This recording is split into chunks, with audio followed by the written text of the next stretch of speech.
नमस्कार, बहुत स्वागत है आपका स्वदेश न्यूज में। मैं हूं शिवाली श्रीवास्तव आपके साथ और वक्त हो गया है चक्रव्यूह का, जिसमें आज बात करेंगे व्यापम पर फिर से मचे बवाल पर। मध्य प्रदेश में व्यापम घोटाले का बवाल एक बार फिर मचने लगा है। Madhya Pradesh professional examination board के तहत ली गई 3 भर्ती परीक्षाओं को निरस्त कर दिया गया है और इसके बाद सियासी घमासान मच गया है। सरकार मामले की जांच की बात कह रही है तो कांग्रेस ने इसे व्यापम 2 करार दे दिया है। एक बार फिर बोतल से बाहर आए व्यापम के इस मामले पर सियासत हो रही है। इसी पर आज हम बातचीत करेंगे। चर्चा की शुरुआत करें इससे पहले आपको बता दें कि जिन भर्ती परीक्षाओं को निरस्त किया गया है उनमें वरिष्ठ कृषि विस्तार अधिकारी, ग्रामीण कृषि विस्तार अधिकारी और नर्सिंग भर्ती परीक्षा शामिल है। ये भर्ती परीक्षाएं तो हो चुकी थी, लेकिन अभी तक इनका रिजल्ट घोषित नहीं किया गया था। सरकार का कहना है प्रश्न पत्र के लीक होने की सूचना मिली थी, जिसे गंभीरता से लेते हुए 2020-21 के बीच ली गई 10 परीक्षाओं की जांच की गई, जिसमें सामने आया 10 परीक्षाओं में से 3 परीक्षाओं के पेपर लीक हुए थे। हालांकि इन परीक्षाओं का अभी परिणाम नहीं आया है, इससे पहले ही इन्हें निरस्त कर दिया गया है। सरकार का यह भी कहना है कि इसमें अभी तक किसी भी पीईबी के कर्मचारी की संलिप्तता सामने नहीं आई है। फिर भी साइबर सेल मामले की जांच करेगी, सरकार ये कह रही है। तो वहीं इस मामले में पूर्व सीएम कमलनाथ ने ट्वीट कर इस मामले की सीबीआई जांच की मांग की है। कमलनाथ ने एक के बाद एक 3 ट्वीट किए, जिनमें लिखा सरकार द्वारा Madhya Pradesh professional examination board की वरिष्ठ कृषि विस्तार अधिकारी, ग्रामीण कृषि विस्तार अधिकारी, नर्सिंग परीक्षा को निरस्त करने का निर्णय लिया गया है। इन परीक्षाओं को लेकर शुरू दिन से ही निरंतर फर्जीवाड़े की शिकायतें सामने आ रही थी। खुद अभ्यर्थी इसको लेकर निरंतर शिकायतें कर रहे थे। यह प्रदेश का व्यापम पार्ट 2 है। सरकार इस पूरे फर्जीवाड़े के मामले को तत्काल सीबीआई से कराए जांच। कमलनाथ के इस ट्वीट के साथ ही कांग्रेस के दूसरे नेताओं ने भी इस मामले को लेकर सरकार को घेरना शुरू कर दिया है। देखिए, कोई भी हो, सरकार इन बातों के लिए प्रतिबद्ध है कि कहीं भी गड़बड़ी होगी तो कोई नहीं बचेगा और न ऐसे लोगों को छोड़ा जा सकता है। भारतीय जनता पार्टी की सरकार। व्यापम की जो बात होती है, जो व्यापम की बात हुई थी, उस समय भी आपको ध्यान में है कि व्यापम पर किस प्रकार से गंभीरता के साथ सरकार ने काम किया और अगर इस परीक्षा में भी कोई गड़बड़ी हुई है तो परीक्षा को रद्द किया है और जो भी इसके अंतर्गत दोषी होंगे वो कोई भी इस पर नहीं बचेगा। सरकार इन बातों के लिए प्रतिबद्ध है। माननीय मुख्यमंत्री इन मुद्दों पर बहुत संवेदनशील भी है और सक्रिय भी है। ऐसे लोगों को नहीं छोड़ा जाएगा। अब रही कमलनाथ जी की बात, तो कमलनाथ जी तो ये सब करते ही रहे हैं, इसलिए वो तो केवल मांग करना, केवल आरोप लगाना, केवल कमेंट्स करना और ट्विटर पर डालना, इसके अलावा कोई काम नहीं किया उन्होंने 15 महीनों में। यही वो सब करते। लेकिन भारतीय जनता पार्टी की सरकार, माननीय मुख्यमंत्री इन बातों के प्रति बहुत संवेदनशील है। ऐसे कोई भी लोग नहीं बचेंगे। Madhya Pradesh professional examination board की वरिष्ठ कृषि विस्तार अधिकारी, ग्रामीण कृषि विस्तार अधिकारी और नर्सिंग की जो परीक्षाएं जो जनवरी-फरवरी माह में आयोजित हुई थी, जिसको लेकर शुरू से ही अभ्यर्थी लगातार फर्जीवाड़े की शिकायत कर रहे थे, पेपर लीक की शिकायत कर रहे थे और इस शिकायत के बाद सरकार ने 18 फरवरी को निर्णय लिया कि इसकी जांच कराएंगे और इस जांच के 6 महीने के बाद जो परिणाम सामने आए उसके आधार पर कल सरकार ने निर्णय लिया कि तीनों परीक्षाएं निरस्त होगी। ये परीक्षाएं तो सरकार ने निरस्त कर दी और इसकी जांच अब 6 महीने बाद नए सिरे से साइबर सेल को सौंप दी। जबकि इस पूरे मामले की जांच कांग्रेस मांग करती है, कमलनाथ जी ने मांग करी कि सीबीआई को सौंपी जाए। इसलिए सीबीआई को सौंपी जाए क्योंकि बड़े रसूखदारों के फर्जीवाड़े इन परीक्षाओं में सामने आए। हजारों छात्रों के भविष्य से जुड़ा यह मामला है। जिस प्रकार से ये सामने आया कि जो टॉप 10 टॉपर थे वो सब एक ही क्षेत्र के थे, एक ही जाति के थे और एक ही क्षेत्र के होने के साथ साथ कहीं ना कहीं एक ही कॉलेज से संबंधित थे और कहीं ना कहीं भारतीय जनता पार्टी के वरिष्ठ नेताओं के साथ उनके फोटो भी सामने आए। तो इस प्रकार जो मुन्ना भाइयों ने जो फर्जीवाड़ा किया है और जिस प्रकार से मध्य प्रदेश के अंदर 2015 से जो एग्जाम हुई है भर्ती की, उसकी सीबीआई जांच चल रही, तो ये पूरा मामला भी सीबीआई को सौंपना चाहिए क्योंकि कई बड़े रसूखदारों के नाम सामने आ रहे हैं। हजारों छात्रों के भविष्य से जुड़ा हुआ यह मामला और जिस प्रकार का फर्जीवाड़ा सामने आया, यह व्यापम पार्ट। तो आपको बता दें, Madhya Pradesh professional examination board के तहत ली गई 3 परीक्षाओं को ये जो निरस्त किया गया है उस पर लगातार विपक्ष सरकार को घेरना शुरू कर दिया है। इस पर विपक्ष का कहना है कि ये व्यापम पार्ट 2 है। इसी पर हम चर्चा करेंगे कि आखिर इस पर बवाल क्यों मचा हुआ है। हमारे साथ शंकरलाल तिवारी जी जुड़ गए हैं, पूर्व विधायक हैं भारतीय जनता पार्टी के। संदीप सबलोग जी हमारे साथ जुड़ गए हैं, प्रदेश प्रवक्ता हैं कांग्रेस पार्टी के। बहुत बहुत स्वागत है आप दोनों का सर स्वदेश न्यूज में। और शुरुआत संदीप जी आपसे ही करते हुए कि क्यों आपको ऐसा लग रहा है कि ये व्यापम पार्ट 2 है। ये मामला सामने आया है कि कृषि विस्तार अधिकारी और नर्सिंग की परीक्षाओं को मध्य प्रदेश की सरकार ने निरस्त किया है, तो ये घोटाला या इसमें जो बू आ रही थी घोटाले की, ये तो काफी पहले से सामने आ रही थी और 6 माह पहले माननीय मुख्यमंत्री जी ने विधानसभा में इसकी जांच की घोषणा की थी और मुझे लगता है कि वह घोषणा बन के रह गई, कोई जांच सामने नहीं आ पाई।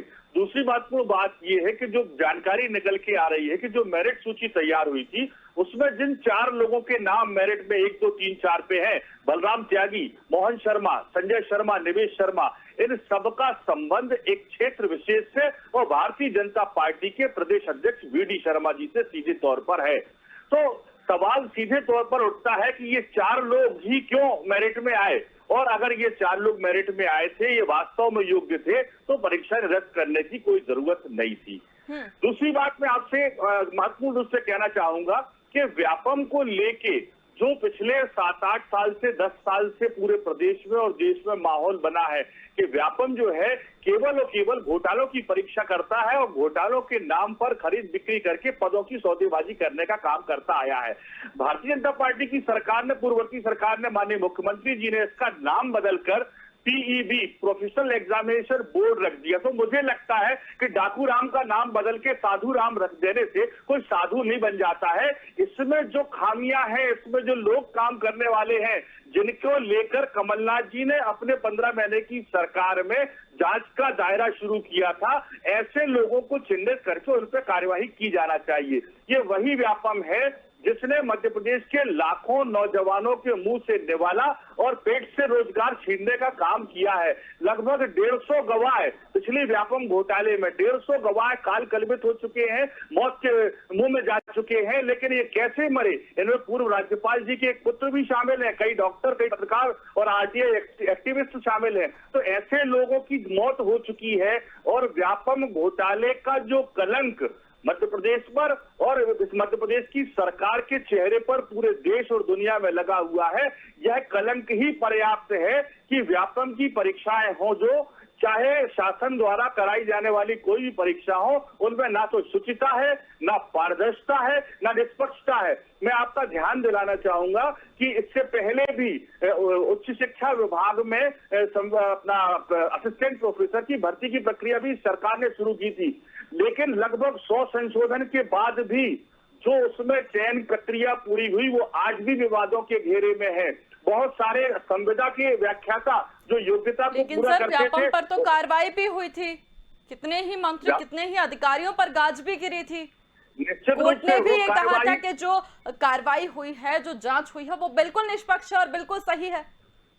लेकिन बहुत सारे इसमें ऐसे बड़े बड़े लोग, बड़े बड़े मगरमच्छ अभी भी उसको अपने जबड़े में दबा के बैठे हैं, जिनको सरकार का संरक्षण है। ऐसे लोगों की भी जांच की जाना चाहिए जो पुराने समय से अभी तक कुंडली मार के फन फैला के सांप की तरह उसमें बैठे हुए हैं। बहुत सारे ऐसे लोग हैं, उनको पहले वहां से हटाना चाहिए। और व्यापम का नाम बदल देने से शुचिता और पवित्रता नहीं आती है। परिवर्तन की जरूरत है और माननीय पूर्व मुख्यमंत्री कमलनाथ जी ने जो बात की है कि इसकी जांच CBI से की जाना चाहिए, तो निश्चित रूप से मध्य प्रदेश की सरकार को इस बात को गंभीरता से लेके मध्य प्रदेश के युवाओं के साथ, लाखों बेरोजगार युवाओं के साथ न्याय करना चाहिए। शंकरलाल तिवारी जी, क्योंकि सत्ता में आप हैं, सरकार है, तो जवाबदेही आपकी बनती है। ऐसे में सवालिया निशान खड़े हो रहे हैं कि किस तरह से परीक्षाओं की जो छवि है, जो साफ सुथरी छवि होनी चाहिए, वो क्यों बिगड़ती जा रही है और किस तरह से ऐसे नाक के नीचे से इस तरह की घटनाएं सामने आती रहती है। देखिए, निश्चित रूप से सत्ता में हमारी पार्टी के होने के कारण जवाबदारी हमारी बनती है और उस जवाबदारी का प्रतिफल ये है कि जब यह विषय आया तो माननीय मुख्यमंत्री जी ने, अभी मेरे पूर्व वक्ता जो बोल रहे थे, उन्होंने खुद कहा कि जब विषय विधानसभा में आया तो मुख्यमंत्री जी ने इस पर जांच का स्वयं ऐलान किया। इस समूचे मामले की जांच सरकार ने आगे बढ़कर के, मुख्यमंत्री जी ने आगे बढ़ के स्वयं कराई और इसलिए सरकार की नीयत पर कोई सवाल खड़ा करना मैं सोचता हूँ बेमानी है और अतिरेक। मेरा इतना कहना है कि हर बात को व्यापम व्यापम व्यापम व्यापम करने से मेरे को नहीं लगता कि कांग्रेस के मित्रों का कोई भला होने वाला है, क्योंकि व्यापम जब हुआ था उस समय, अभी आपने भी कहा और सबको सर्वविदित है कि व्यापम में कार्रवाई हुई, कार्रवाई में लोग जेल गए, कार्रवाई में लोगों को जो है तो एक तरफ से जेलों में जाना पड़ा, उन पर न्यायालय से फैसले हुए और मामला अभी भी जो भी व्यापम के बचे कुछ प्रकरण है वो माने न्यायालय के पास है। उस समय भी मुझे याद है, आपको भी याद होगा, मीडिया ने उसको बकायदे सबने कवरेज किया था। दिग्विजय सिंह को पेन ड्राइव लिए घूम रहे थे, मेरे पास पेन ड्राइव है, मेरे पास पेन ड्राइव है, मैं आज जुलूस बना करके देने जा रहा हूँ। नहीं, कुछ नहीं निकाल पाए दिग्विजय सिंह जी। तो सुप्रीम कोर्ट भी गए कांग्रेस के मित्र मेरे, और सुप्रीम कोर्ट में जाने के बाद भी कुछ नहीं कर पाए। और उसके बाद हालत ये रही कि जिस ढंग से व्यक्तिगत रूप से माननीय शिवराज सिंह जी के ऊपर, मुख्यमंत्री जी के ऊपर आरोप लगाए गए, उस पर जब डिफेमेशन हुआ तो दिग्विजय सिंह माफी मांगते घूमते रहे। मैं आपसे आग्रह पूर्वक कह रहा हूँ कि सरकार ने स्वयं आगे बढ़ करके इसकी जांच कराई है। जांच कराने के बाद इस बार की स्थिति और व्यापम की स्थिति में बहुत अंतर है। विषय को घालप करने से, घालमेल करने से विषय नहीं बनते हैं। इस बार न मैंने किसी को नौकरी मिली है और न किसी को नौकरी मिलने की कोई बात हुई है। इस बार और जो है तो पेपर लीक हुआ, सरकार ने बताया है कि हाईजैक किया गया साइट को और इसके कारण से साइबर सेल को जांच सौंपी गई है। अब एक बात का मैं और आधा सेकंड में अपनी बात पूरी कर लूंगा। ये देखिए, कमलनाथ जी विपक्ष के माननीय नेता है, नेता प्रतिपक्ष है, उनका हक है कि वो सरकार पर आरोप लगाए। मेरे मित्र बोल रहे हैं, उनका भी हक है कि वो आरोप लगाए। आरोप यदि तर्कों से और सत्यता के करीब होते हैं तो जनता में स्वयं अपने आप आरोप बन जाते हैं। पर आप कह रहे हो सीबीआई से जांच कराओ, उस समय व्यापम कर रहे हो, व्यापम की जांच सब सीबीआई से कराने का काम हुआ तो कांग्रेस के मित्र कहने लगे, अरे लो, सीबीआई को तो इसलिए जांच सौंपी जा रही है कि मुख्यमंत्री बचना चाहते हैं और लोगों को बचाना चाहते हैं। सीबीआई पर इतने प्रकार के आरोप लगाए कांग्रेस के मित्रों ने कि सीबीआई तो केंद्र सरकार का तोता है और व्यापम की जांच को भटकाने के लिए सीबीआई। अब आज उन्हें कुछ नहीं मिला, उन्हें आरोप लगाना है, उन्हें सरकार के विरुद्ध, उनको शिवराज सिंह और मोदी जी के अलावा कोई दिखता नहीं है और फिर उनके मन में दर्द भी है सरकार जाने का। तो उन्होंने आज सीबीआई के पुनः कवच धारण कर लिया और इसी सीबीआई को जांच जब व्यापम की दी गई थी, उठा करके पुराने मीडिया रिपोर्ट देख लीजिए, कांग्रेस के मित्रों ने छाती पीट करके कहा था ये तो केंद्र का तोता है और व्यापम की जांच को, जबकि हाई कोर्ट के नेतृत्व में और सुप्रीम कोर्ट के नेतृत्व में व्यापम की जांच हुई है, दोषियों को दंडित किया गया है। इस बार भी सरकार ने कहा है कि दोषियों को बख्शा नहीं जाएगा और परीक्षा निरस्त की गई है, जांच सरकार ने खुद कराई है। ठीक है, जवाब ले लेते हैं। संदीप जी, पहली बात, उन्होंने दो बातें कही इस वक्त कि वो व्यापम और इस वाले चीज में जो है डिफरेंस है, अंतर है दोनों में, क्योंकि परीक्षाएं जो लीक हुए, पेपर्स जो लीक हुए, उनकी कार्रवाई क्योंकि हाईजैक करके हुए थे, वेबसाइट से किए गए थे, तो साइबर सेल उनकी कार्रवाई कर रहा है और दोषियों को जिस तरह पहले नहीं बख्शा गया था अब भी नहीं बख्शा जाएगा। दूसरी चीज वो बोल रहे हैं कि सीबीआई की जांच पर, सीबीआई की जब बात आती है तो आप लोग चिट भी मेरी पट भी मेरी वाला रुख अपनाते हैं। अगर जांच दी जाए तो आप मना करते हैं, नहीं दी जाए तो आप उसको जांच सौंपने की बात करते हैं। दोनों बातों पे अपना जवाब रखिए। शिवाली जी, शंकरलाल तिवारी जी मध्य प्रदेश के विधानसभा के बहुत ही सीनियर व्यक्ति रहे हैं। मैं उनकी बात का बेहद सम्मान करता हूं, उन्हें नमन करता हूं और उनको याद दिलाना चाहता हूं कि जिस समय व्यापम घोटाले की पहली सूची सामने आई थी 5 साल 6 साल पहले की, अगर अपन बात करते हैं, जिसको शंकरलाल तिवारी जी ने रेखांकित किया है, उसी बात को मैं पूरा करना चाहूंगा कि उस समय सरकार ने एसआईटी का गठन किया था और उस एसआईटी में लगभग 100 बार परिवर्तन किया गया, बार बार अधिकारी बदले गए। तो हमारा सवाल ये था, हमने इसलिए इस बात को लेके कि जब एसआईटी हमारे मध्य प्रदेश की है, वह जांच कर रही है, तो सीबीआई से उसको कराने की जरूरत नहीं थी। आपकी नीयत में अगर खोट नहीं है तो एसआईटी को क्यों बदला? आज जब हम बात कर रहे हैं, आज हम सीबीआई की बात कर रहे हैं, तो शंकर लाल जी से मैं निवेदन पूर्वक कहना चाहता हूं कि कांग्रेस पार्टी संवैधानिक संस्थाओं के सम्मान में विश्वास करती है। ये संवैधानिक संस्थाएं हमारे संविधान की व्यवस्था के तहत गठित हुई है और कभी भी कांग्रेस इन संवैधानिक संस्थाओं की कार्यप्रणाली को लेके कभी उंगली उठाने का काम नहीं करती है, चाहे सुप्रीम कोर्ट हो, चाहे निर्वाचन आयोग हो और चाहे सीबीआई हो या अन्य कोई संस्थाएं हो। हाँ, जब कभी ऐसा महसूस होता है कि ये कहीं ना कहीं वॉइस हो रहे हैं, तो हम अपनी आपत्ति प्रस्तुत करते हैं, जो हमारा अधिकार है। तो सीधी सीधी बात ये है कि व्यापम, चाहे आप कुछ भी कह लो उसे, मैंने पहले भी कहा कि उसका नाम बदल लेने से उसकी नीयत का खोट खत्म नहीं हो जाता, उसकी बदनामी, उसका कलंक खत्म नहीं हो जाता। तो व्यापम तो वही है, उसमें बैठे हुए बहुत सारे लोग वही हैं जिन्हें दंडित किया गया था। उनमें से बहुत सारे लोग आज बाहर घूम रहे हैं, लेकिन उनको दंडित करने से युवाओं को क्या मिला, ये एक बड़ा प्रश्न आपके चैनल के माध्यम से मैं सरकार से पूछना चाहता हूं। जिन लाखों नौजवानों के मुंह से आपने निवाला छीनने का काम किया, जिन लाखों बेरोजगार युवाओं के हाथ से रोजगार छीनने का काम किया, उनको कौन सी राहत मिली? मैं अभी आपसे बात कर रहा था कि जो उच्च शिक्षा विभाग में जो नियुक्तियां हुई थी वो आज भी विवादित हैं, उनमें आपने क्या किया? मुझे तो ये लगता है कि भारतीय जनता पार्टी की सरकार और माननीय शिवराज सिंह भर्ती के जितने भी संस्थान हैं उनको भाजपा भर्ती संस्थान के रूप में परिवर्तित करके अपने भाजपा के कार्यकर्ताओं को उनमें सीधे सीधे तौर पर भर्ती करके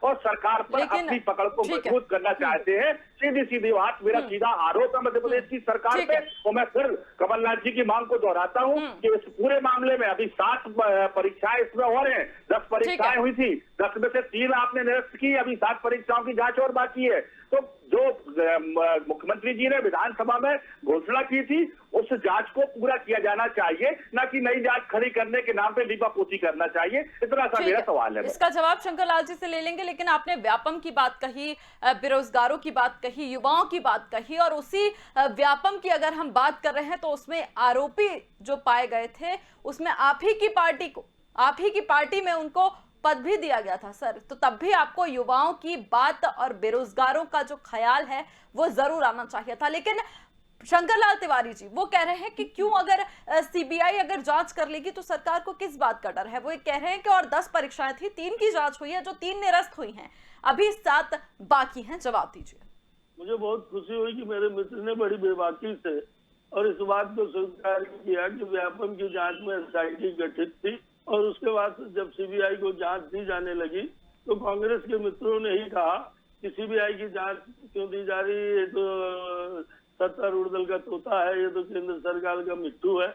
और उन्होंने जब ये बात कही कि एसआईटी जांच, अभी तो भैया सीबीआई की जांच, अभी भी सरकार ने साइबर सेल को ये जांच दी है, फिर दूसरी एजेंसी को जांच की मांग क्यों की जा रही है? और एक बात भाई साहब ने कही, मैं बड़ी विनम्रता से अपने आप को भी और भैया को भी ये कहना चाहता हूँ कि आप बुरा न माने, इतिहास इस बात का साक्षी है कि संवैधानिक संस्थाओं पर हमला करना, संवैधानिक संस्थाओं का अपमान करना और संवैधानिक संस्थाओं द्वारा किए गए निर्देशों की अवहेलना नहीं, उनके विरुद्ध जाकर के काम करना, ये कांग्रेस का इतिहास रहा। चाहे इलाहाबाद हाईकोर्ट का फैसला ले लो जिसमें इमरजेंसी लगानी पड़ी, 6 साल का पार्लियामेंट करना पड़ा, चाहे साहबानो प्रकरण ले लो, आए दिन जिस तरह से सुप्रीम कोर्ट और हाई कोर्ट के फैसले पर कांग्रेस का पिछला इतिहास रहा है वो सर्वविदित है। इतने नहीं, चुनाव आयोग पर, सीबीआई पर, अभी भाई साहब ने मेरे कहा कि सीबीआई बड़ी अच्छी संस्था है कि और उस पर जांच की मांग हो रही है। सीबीआई पर आपने कह दिया भैया कि आपने कभी आरोप नहीं लगाया, आपने नहीं लगाया, पर कांग्रेस के वरिष्ठ से वरिष्ठतम नेताओं ने सीबीआई के आरोपों की झड़ी लगाई है। चुनाव आयोग के विरुद्ध इससे तर्कयुक्त बयान दिया है कि चुनाव हार गए तो ईवीएम, चुनाव जीत गए तो ईवीएम। और इस नाते मेरा साफ कहना है कि सरकार ने स्वयं आगे बढ़ करके व्यापम की भी जांच कराई, शिवराज सिंह जी ने ही जांच कराई और इस जांच को भी सरकार ने विधानसभा में घोषणा की है। जैसा कि अभी आदरणीय भैया ने मेरे कहा कि जांच जब हो रही है, 3 की हुई है, 7 की और होनी बाकी, कौन सी 7 वो कह रहे हैं, पर आप एक बात समझ लीजिए, 3 पेपर ही लीक हुए और इसलिए 3 पेपर निरस्त किए गए। वो जांच अभी पूरी नहीं हुई है, जांच अभी जारी है। और साइबर सेल को ये जांच इसलिए दी गई है कि ये हाईजैक करके और जो है तो ये उनके पेपर क्षेत्र लीक की कराए बात है। गए हैं। और इस नाते मैं आपसे कह रहा हूँ कि आप देखिए, हड़बड़ाहट में ठीक है, आपका फर्ज है, आप बिल्कुल चैतन्य रहिए, सजग रहिए, आप इस तरह ही आरोप लगाते रहिए, पर व्यापम से इसको जोड़ करके जिस ढंग से हर काम में पाकिस्तान के आतंकवादियों की जांच हो तो आप उसमें शंका उठाते हो, अगर हवाला की जांच हो आप उसमें शंका उठाते हो, अगर चुनाव आयोग का कोई निर्णय हो आप उसमें शंका उठाते हो, लॉकडाउन लगा दिया, क्यों लगा दिया, लॉकडाउन क्यों हटा दिया, वैक्सीन बन गई हम लगवाएंगे नहीं, तब लगवाएंगे। अब अभी आप कहने लगे सीबीआई से जांच करा लो, की सीबीआई जांच सौंपी, मैं फिर से कर रहा हूँ, आपने बयान बड़े वरिष्ठ नेताओं को उठा के देख लो, आपके आरोप थे कि सीबीआई को इसलिए जांच सौंपी जा रही है कि लोगों को बचाना चाहते हैं। और इस नाते कांग्रेस अनिश्चितता के अंधकार में भ्रम और कंफ्यूजन इस समय कांग्रेस का ब्रेन बन गया है। और इस नाते मैं विपक्ष के आरोपों को मना नहीं करता हूँ, खूब आरोप लगा, और एक कार्यकर्ता के नाते भाई ने मेरे को मान भी दिया है, मैं उनको धन्यवाद कहूंगा, वो गंभीरता से बोल रहे हैं, मुझे इसके लिए भी उनको धन्यवाद कहूंगा। पर मैं ये जरूर कहूंगा कि आरोपों में जब दम होता है ना तो सरकारों का दम निकल जाता है। सुंदरलाल पटवा, कैलाश जोशी ने चुराट लाटरी कांड पर जा रहा आरोप लगाए तो हाई कोर्ट का फैसला आया था। जवाब ले लेते हैं संदीप जी से। मध्य प्रदेश संदीप जी वो बोल रहे हैं कि हर मामले को आप व्यापम से जोड़कर देखें, ये नहीं होना चाहिए। सीबीआई पर आप अपनी सहूलियत के हिसाब से अगर अपना पक्ष रखें, ये नहीं होना चाहिए, वो ऐसा बात। शिवाली जी, शायद शंकरलाल तिवारी जी मेरा आशय समझ नहीं पाए, मैं क्षमा चाहूंगा। मेरा सीधा सीधा आशय ये है कि जब सरकार किसी मामले में जांच या कार्यवाही के जो कदम उठाती है उसका क्या प्रारूप होता है, क्या फ्रेम होता है, क्या स्ट्रेटजी होती है, हमारी नजर उस पर होती है। और जब ऐसा महसूस होता है कि कहीं ना कहीं सरकार अपने अधिकारों का उपयोग करके, प्रयोग करके उस मामले को कहीं ना कहीं बदलने का प्रयास करने की कोशिश करती है, तब हम इस बात की आपत्ति उठाते हैं। और इस बात की आपत्ति उठाना मध्य प्रदेश के हित में है, देश के हित में है और हमारी जिम्मेदारी भी है। अभी कोरोना काल की बात आ रही थी। कोरोना काल में सैकड़ों, हजारों, मैं तो कहूंगा लाखों लोगों को रोजगार से वंचित होना पड़ा। मध्य प्रदेश की सरकार ने कितने लोगों को रोजगार दे दिया? माननीय मुख्यमंत्री जी बोल रहे थे कि 1 लाख लोगों को हम हर साल रोजगार देंगे। इसके पहले माननीय प्रधानमंत्री जी ने बोला कि 3 करोड़ युवाओं को हर साल रोजगार देंगे। हमारे बेरोजगार बढ़ते जा रहे हैं। आज भोपाल की घटना कल की बड़ी दर्दनाक घटना है, जहां मिसरोद के एक बेरोजगार इंजीनियर को बेगारी के कारण मौत के मुंह अपने पूरे परिवार को लगाना पड़ा। वह स्वयं उसकी मृत्यु हो गई, उसकी बेटी की मृत्यु हो गई, उसके बेटे और पत्नी की हालत गंभीर है। तो ये मध्य प्रदेश के हालात हैं। इन हालात की चिंता को लेकर हमारे सरकार की कार्यप्रणाली को लेकर हम आपत्ति लेते हैं कि हमारे युवाओं को रोजगार नहीं है, हमारे लोग कहां जा रहे हैं, हमारे लोग मौत को मुंह लगा रहे हैं। अरे उनको सम्मान से जीने के अवसर मिलना चाहिए। माननीय कमलनाथ जी और कांग्रेस की नीति है, हम सम्मान के अवसर ढूंढने की कोशिश करते हैं, हम सम्मान के अवसर देने की कोशिश करते हैं। हम केवल जिस तरह से भारतीय जनता पार्टी की सरकार पदों की बिक्री करती है, मैं फिर दावे से कहता हूं, चाहे व्यापम की नियुक्तियां हो और चाहे उच्च शिक्षा विभाग में असिस्टेंट प्रोफेसर की नियुक्तियां हुई हो, इनमें हजारों पद बेचे गए हैं,